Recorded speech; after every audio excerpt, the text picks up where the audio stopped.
안녕하세요. 김신철 변호사입니다. 채무자가 개인회생이나 파산을 신청하는 목적은 면책을 받기 위해서죠. 면책은 책임을 면제한다는 법원의 결정이고, 이 면책만 받으면 채무자는 빚에서 해방될 수가 있죠. 개인회생에서 이 면책은 일반 면책과 특별 면책이 있는데요. 일반 면책은 채무자가 인가받은 변제 계획에 따라서 변제를 완료했을 때 법원으로부터 받는 면책입니다. 채무자가 별다른 면책 불허가 사유 없이 변제금을 차곡차곡 잘 납부하시면 끝에 면책 결정을 받을 수가 있는 거죠. 근데 이때 중요한 것이 있는데요. 면책의 효력은 개인회생 채권자 목록에 등재된 그 채권에 한해서만 발생하죠.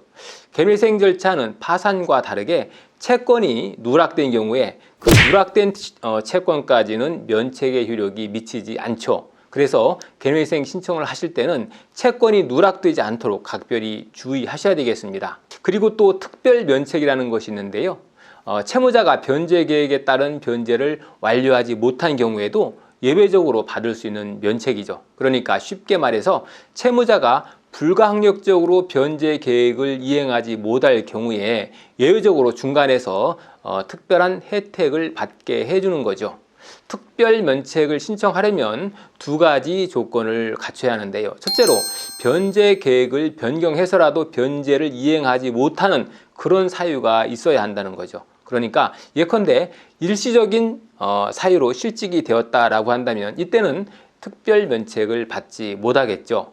이런 경우에는 다시 구직을 해서 변제를 해 나갈 수 있으니까요. 하지만 예상치 못한 사고나 또 난치병 이런 것이 걸린 경우에 또는 채무자가 너무 고령이어서 더 이상 재취업이 어려운 경우, 이런 경우에는 더 이상 변제를 할 수 없기 때문에 특별 면책을 신청할 수가 있겠죠.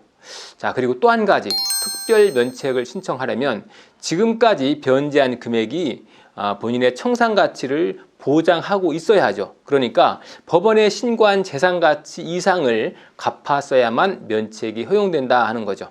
어쨌든 이 특별 면책을 신청하면 법원은 채권자들의 의견을 다 들어본 후에 특별 면책 결정을 내어줍니다. 우리 사무실에서 지금까지 특별 면책을 상당히 많이 신청했었는데요. 모두 이 두 가지 요건을 다 갖춰서 예외 없이 면책 허가를 받았습니다.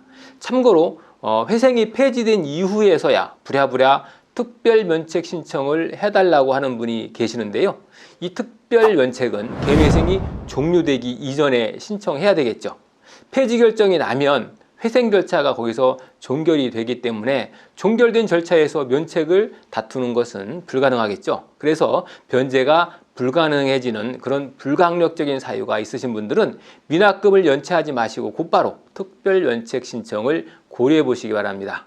어쨌든 이렇게 일반 면책이든 특별 면책이든 법원으로부터 면책 결정을 받게 되면 이제 채무자는 빚에서 해방이 될 수가 있는데요. 신용도 정상으로 회복되고 대출이나 카드 발급도 받을 수가 있게 되는 거죠. 다만 법률에서는 면책 결정이 확정되었다고 하더라도 사후에 그 결정을 취소시킬 수 있는 사유가 있죠. 이 취소 사유는 법에서 이렇게 규정하고 있죠. 채무자가 기망 기타 부정한 방법으로 면책을 받은 때 이렇게 돼 있죠. 그러니까 쉽게 말해서 채무자가 자신의 소득과 재산을 속여서 면책을 받은 경우에 이게 나중에 들통나면은 면책 취소가 된다는 거죠. 근데 사실 이런 경우는 굉장히 드문 경우고요. 실무를 보면 면책을 받고 취소되는 사유는 거의 없습니다.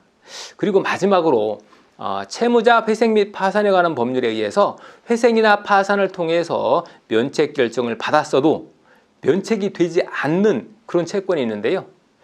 대표적으로 채무자가 고의로 가한 불법행위 손해배상 채권, 예를 들어서 사기를 쳐서 돈을 빌렸다든지 하는 그런 경우죠. 또 그리고 채무자가 중대한 과실로 타인의 생명 신체를 침해한 불법행위 채권, 그러니까 예를 들어서 폭행으로 해서 손해배상 채권이 발생했을 때 여기에 속하죠. 자, 이런 채권은 비록 면책을 받더라도 면책 채권으로서 주장할 수 없다는 거죠.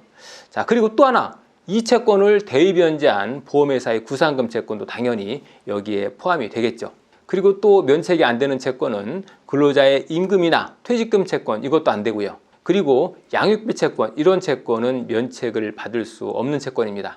그래서 이 채권들은 비록 채권자 목록에 포함되어 있었고 면책 결정이 났다 하더라도 그 변제 책임이 계속 유지되고 있는 것이어서 결국에는 갚아야 한다는 거죠. 오늘은 개연희생이나 파산에 의한 면책 종류와 그 효력, 그리고 면책이 취소되는 이유, 또 면책의 범위, 여기에 대해서 알아봤습니다. 김신철 변호사였습니다. 감사합니다.